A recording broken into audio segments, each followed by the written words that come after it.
involves Kirk Cousins, as you see Madden's artwork all over the breaking news slate there. What can you tell us about Kirk Cousins today, Adam? Well, Laura, first of all, shout out to Madden Orlovsky for just doing a tremendous job. Love having him in studio, and he should be very proud. He's doing an awesome job. As for Kirk Cousins, gets done a one-year deal today with the Las Vegas Raiders worth $20 million. The Raiders will pay him a $10 million roster bonus next year. They'll pay him $1.3 million this year. The Falcons will pay him $8.7 million. That gets us to $20 million fully guaranteed for this year. Now, it's a 5-year contract.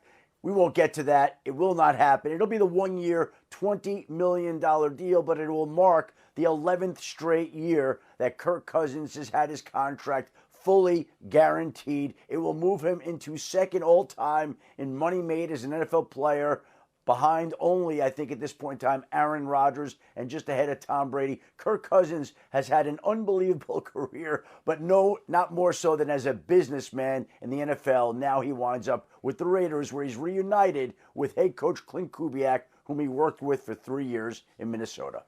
It's Madden's Raiders logo, by the way. And Dan, when you think about the way this deal could work out, right? Sure. I mean, Kirk Cousins making all this money, it's good, but it's a team-friendly deal if he can play well and bridge the gap for Fernando Mendoza. Yeah, it's probably the best thing that the Raiders could have done for Mendoza outside of maybe the addition of a dynamic playmaker on the outside. Number one, experienced quarterback that you don't have to rush Mendoza. Two, he knows this offense inside and out.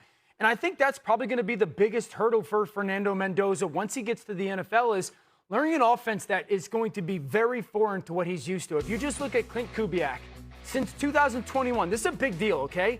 Over half of his team's snaps have been from underneath center. And if you look at who Fernando Mendoza was in college, that's a shocking number. Over 1,000 pass attempts, only 5 of them were from under center. The Kubiak family, Clint's not going to change. He's not going to completely go to a shotgun style as a play caller. So this is a coach that grew up watching his father coach a certain way, stylistic-wise. It's not going to change. And so I think that's going to be a really important thing. It's almost like Caleb Williams and Ben Johnson. Fernando Mendoza is going to have to really get comfortable playing from underneath the center. It will not happen by October. It will not happen by November. And that's why having Kirk Cousins there, allowing Mendoza to get comfortable doing that, is such a big deal. And Dan, Clint Kubiak this week at the NFL owners' meetings in Phoenix talked about the fact that in a perfect world he would find a veteran to bring in there to be able to start out the season. They're not looking to rush along Mendoza. They want to be able to take their time. This isn't about Mendoza starting in 2026. This is about Mendoza being the quarterback of the Raiders for the next decade plus. And so they can break him in with a great role model in Kirk Cousins. Some people have said that Mendoza seems like a taller version of Kirk Cousins, and he will be a great role model as the two men work in the same quarterback room moving forward. And obviously with Cousins' relationship with Kubiak, he can help bring Mendoza along, and they can form a great relationship amongst all of them. Yeah, I've seen some people say, like, I want just a camera to follow those two around in Vegas. Those meeting rooms? Knocks. Yeah, exactly. Yeah. We'll get to see a lot of interesting things with those two. By the way, Kirk Cousins has taken the third most snaps under center over the last 5 seasons, to your point about just how familiar he is with that. Okay, now to a developing story that we are following in the NFL surrounding Rams wideout Puka Nacua. Adam, what more can you tell us? Well, Laura, his attorney said yesterday to the California Post that Puka Nacua has been in rehab for a while now and is expected to be there for a while. Puka Nacua has had a handful of off-the-field issues, one related to a New Year's Eve incident where he was accused of allegedly biting a woman who filed a civil lawsuit. There have been other accusations levied against Puka Nacua, and obviously sometime after the Super Bowl, he found himself checking into a rehab clinic in the Malibu area in California, where he currently is housed. And he will be there for a little bit of time. The Rams said their thoughts are with him. They want to make sure that Puka gets his life here on track, straightened out. And obviously, once he does that, then they can move on to the football element of things. There's some football questions pertaining to his contract, his future there. But for the time being, he is in Malibu, and they want to make sure that he gets his life straightened out. And no player has been targeted more on their route since Puka Nacua made his NFL debut in 2023. The countdown is on, by the way. We're now 21 days away from the draft in Pittsburgh, and the Steelers hold the 21st pick.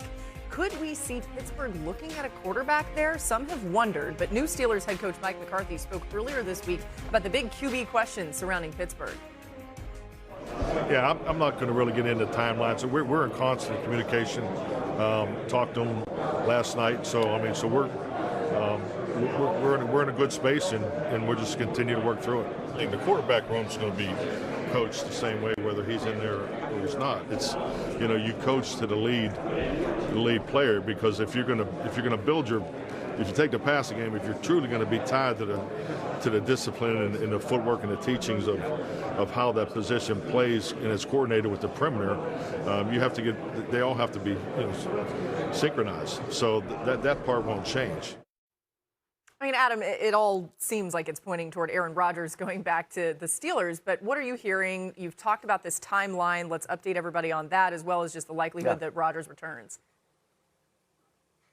Art Rooney, the president of the Steelers, essentially said this week that they would like an answer before the draft, which is 3 weeks from tonight in Pittsburgh. Now, what's interesting is initially, when the season ended, they thought they might get an answer within 30 days. Then it was supposed to be in mid-March, and now it's supposed to be sometime before the draft. It keeps being pushed back. Unclear why the deadline continues to be pushed, not deadline, but timeline for Aaron Rodgers to give an answer, but there's been no indication that he doesn't want to come back yet. But with Aaron Rodgers, you never know what the actual answer is until you hear it from the man himself. And again, the Steelers are cautiously optimistic that he will return. He will return and take over as the starting quarterback in Pittsburgh under Mike McCarthy. They've been acting like he's going to be back with him and Mike McCarthy speaking regularly now. Why would they be doing that if he weren't coming back? So clearly we're just waiting for an official answer from Aaron Rodgers, but nothing of that sort just yet, Laura. Yeah, let's live in a world, Dan, where Aaron Rodgers is going back to Pittsburgh, because that's what it seems like. Have they done enough around him offensively to make this be successful? Because it didn't look very good many times last season. I think personnel-wise, yeah. I think this offense is set up to be a good offense in every area but one, and that one is a question mark. I like the offensive line's a young and improving group. Good backs, addition of Rico Dowdle, obviously the trade for Michael Pittman Jr., still have Freiermuth and DK Metcalf. So I think that perimeter-wise, there's really good players, and I think this is going to be an efficient offense, which is what Aaron wants to be. But my big question mark is how Mike McCarthy will take them to become an explosive offense. You're not going to really win your division. You're not going to matter in the playoffs unless you find ways to be explosive. This is, and Mike McCarthy's word was perfect, synchronized. This will be a synchronized passing game, which will breed efficiency, but it'll be the same offense as last year that at times might be able to create one or two big plays, but not on a consistent basis. And I think that's the question mark. If Aaron's the starter, and I think a lot of us fully expect him to be, with Mike McCarthy, who brings that West Coast passing game timing and rhythm, that's great. But you have to be explosive in the NFL right now from an offensive pass game perspective. I don't believe lining guys up on the outside and saying win one-on-one is something that is sustainable. And that's kind of how Mike McCarthy played in Dallas. Yeah. And it's a little bit how they played last year. If they figure out how to be explosive, I think this has got a chance to be a good offense, yes. By the way, I want to give a shout out to our director, Tim Farrell, who's made Madden's artwork come to life in here. And Tim's Tim, idea. I need to call you out for a second because I need Dan's single shot again. Can you just go back to that for a second? I love how it says doink right over your head. Madden, did you request that to put the doink right next to your dad's head? No. Okay, well, I don't blame you. Words. Exactly. I mean, he didn't, but there's also a bacon there, so that might be even more appropriate. About, dude? The bacon's My favorite breakfast food. Mine too. Oh my goodness, we have a lot in common. Here again, we're celebrating World Autism Awareness Day, bringing awareness and inclusion to anyone affected by autism.